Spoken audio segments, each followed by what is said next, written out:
개인 투자자의 실제 포트폴리오 구조. 지난 영상에서 우리는 한 가지 구조를 이야기했습니다. 투자는 수익을 예측하는 게임이 아니라 손실을 통제하는 구조라는 것. 그렇다면 이 질문이 자연스럽게 이어집니다. 어떻게 투자해야 할까? 오늘 영상에서는 개인 투자자가 현실적으로 구성할 수 있는 포트폴리오 구조의 예시와 시장이 흔들릴 때 절대 하지 말아야 할 행동을 함께 이야기해 보겠습니다. 1. 먼저 분명히 해야 할 사실. 많은 사람들은 이렇게 생각합니다.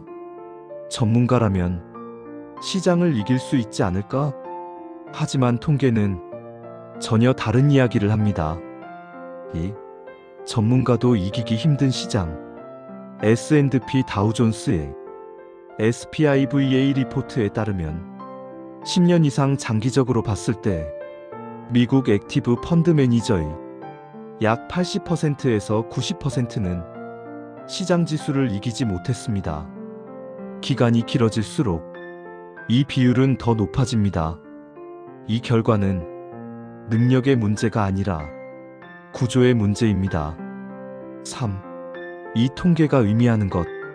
전문가도 예측으로 시장을 이기기 어렵다면 개인 투자자가 예측에 의존하는 전략은 처음부터 불리한 선택일 수 있습니다. 개인 투자자의 전략은 다를 수밖에 없습니다. 4. 예측을 포기해야 구조가 보인다. 시장을 이기려는 전략은 예측을 전제로 합니다. 하지만 예측이 어렵다는 사실은 이미 통계로 증명되었습니다. 그래서 개인 투자자에게 더 현실적인 전략은 시장을 받아들이고 그 안에서 버티는 구조를 만드는 것입니다. 투자를 오래 해보면 한 가지 사실을 깨닫게 됩니다. 문제는 무엇을 샀느냐가 아니라 어떤 구조로 투자하고 있느냐입니다. 대부분의 개인 투자자는 종목에는 관심이 많지만 구조에는 거의 관심이 없습니다. 그래서 시장이 흔들리면 항상 같은 행동을 반복합니다. 5. 개인 투자자의 포트폴리오는 왜 무너질까? 대부분의 포트폴리오는 수익을 기준으로 만들어집니다. 얼마를 벌 수 있는지, 어디까지 오를 수 있는지를 먼저 생각합니다. 하지만 시장은 항상 우리가 기대한 방향으로 움직이지 않습니다. 그래서 하락장이 오면 문제는 종목이 아니라 구조에서 먼저 드러납니다. 구조가 없으면 투자는 곧바로 감정의 문제가 됩니다. 6. 시장이 흔들릴 때 절대 하지 말아야 할 행동. 시장이 급락할 때 사람들은 이렇게 행동합니다.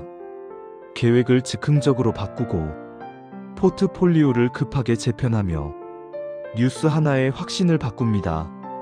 하지만 이 순간 가장 위험한 행동은 새로운 결정을 내리는 것입니다. 급락장에서 해야 할 일은 행동이 아니라 점검입니다. 이 하락이 구조를 무너뜨릴 수준인가? 아니면 단순한 가격 변동인가? 구조가 유지되고 있다면 해야 할 선택은 하나입니다. 아무것도 하지 않는 것. 그래서 포트폴리오는 구조여야 합니다.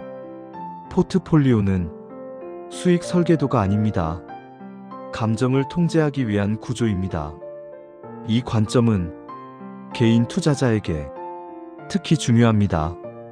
개인은 정보와 속도에서 기관을 이길 수 없기 때문입니다. 하지만 개인 투자자는 한 가지에서 기관보다 유리합니다. 자기 자신에게 맞는 구조를 설계할 수 있다는 점. 7. 자산 배분과 노벨 경제학상. 자산 배분은 최근에 생긴 개념이 아닙니다. 현대 포트폴리오 이론은 이미 노벨 경제학상으로 인정받았습니다. 해리 마코이츠는 이 사실을 증명했습니다. 개별 자산의 수익률보다 자산 간의 관계가 더 중요합니다. 모든 자산은 같은 방향으로 움직이지 않는다. 이 이론의 목적은 수익 극대화가 아니라 변동성을 낮추고 손실을 관리하는 구조입니다. 8. 개인 투자자, 자산의 세 가지 역할. 개인 투자자의 포트폴리오는 세 가지 역할로 나눌 수 있습니다. 첫 번째, 시장 성장을 담는 자산. 목적은 시장을 이기는 것이 아니라 그대로 따라가는 것. 예측을 포기함으로써 가장 큰 위험을 제거하는 선택입니다. 두 번째, 위험을 해지하는 자산. 채권, 금과 같은 자산입니다. 수익이 목적이 아니라 포트폴리오 전체의 변동성을 낮추는 역할입니다. 세 번째, 포트폴리오를 지키는 현금. 현금은 기회를 노리기 위한 자산이 아닙니다. 급락장에서 구조를 깨지 않게 만드는 완충 장치입니다. 이 미룸이 복리를 가능하게 만듭니다. 9. 자산 배분의 진짜 의미. 자산 배분은 정교한 계산식이 아닙니다. 사람의 감정을 고려한 현실적인 구조입니다. 노벨 경제학상이 증명한 것은 이것입니다. 이렇게 하면 반드시 돈을 번다가 아니라 이렇게 해야 끝까지 남아있을 수 있다. 구조가 유지될 때 시간이 내 편이 됩니다. 시간이 쌓일 때 복리가 작동합니다. 그리고 복리는 자산을 선형이 아니라 기하급수적으로 성장시킵니다. 정리하면 투자는 자기 자신을 통제하는 과정입니다. 포트폴리오는 수익을 올리기 위한 장치가 아니라 실수를 반복하지 않기 위한 구조입니다. 시장이 흔들릴수록 기억해야 할 것은 하나입니다. 행동을 줄이고 구조를 지켜라. 그 구조 위에서만 복리는 작동합니다. 그리고 주식시장에서 이기는 사람은 가장 많이 번 사람이 아니라 끝까지 남아있는 사람입니다. 이 영상이 당신의 성장에 도움이 되길 바랍니다.